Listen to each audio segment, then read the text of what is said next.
In this video, I will continue to show more functionality of Ketcher Macromolecules mode using actual examples and Ketcher version 2.25.0. This time I will start in sequence layout mode. The default mode for typing in sequence is RNA, but I can easily change it by clicking here or by using a keyboard shortcut. Let's start by entering first 20 amino acids of hemocyanin of the Kimura spider from the keyboard.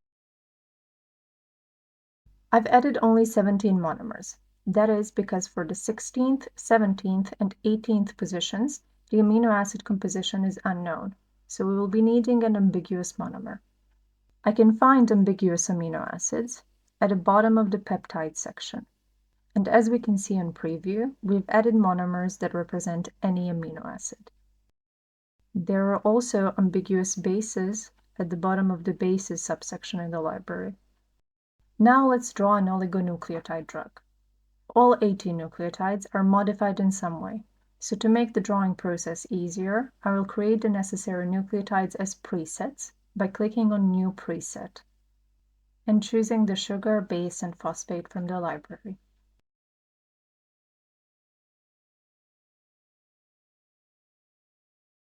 Because the presets are relatively similar, I'll just click on Duplicate and Edit.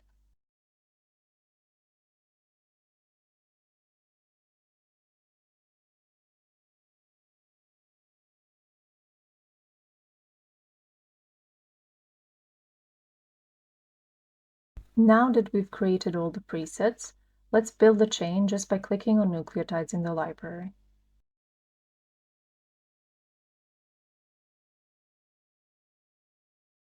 I will delete the terminal phosphate and go into snake layout mode.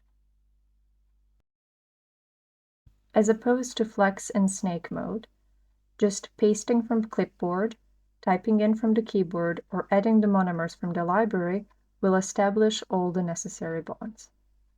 Let's go back to the sequence mode and add first 20 amino acids of one of arguably the most important proteins, human histone. I will be loading them from sequence.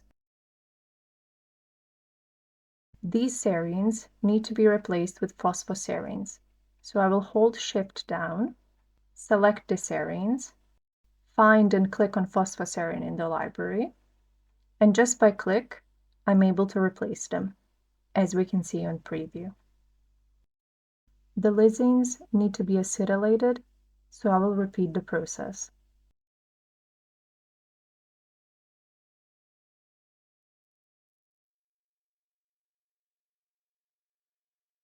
Now this sequence truly does correspond to the first 20 amino acids of human histone H2B. And just like previous times, I will paste 2 more short peptides. Thank you.